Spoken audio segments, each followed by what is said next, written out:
എന്താ ആരാന്ന്? അതാണ് ആരാണ് എന്താണ്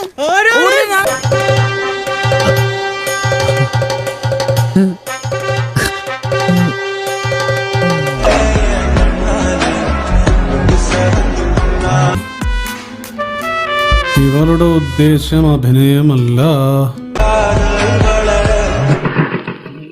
ത്രിലോകസുന്ദരി തന്നെ, സംശയമില്ല.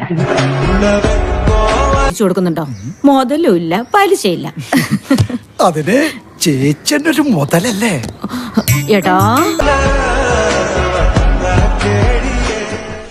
ശത്രുവാണെന്ന കാര്യം മറക്കണ്ട. ശത്രുവിനെയും സ്നേഹിക്കണമെന്നല്ലേ യേശുക്രിസ്തു പറഞ്ഞിരിക്കുന്നത്.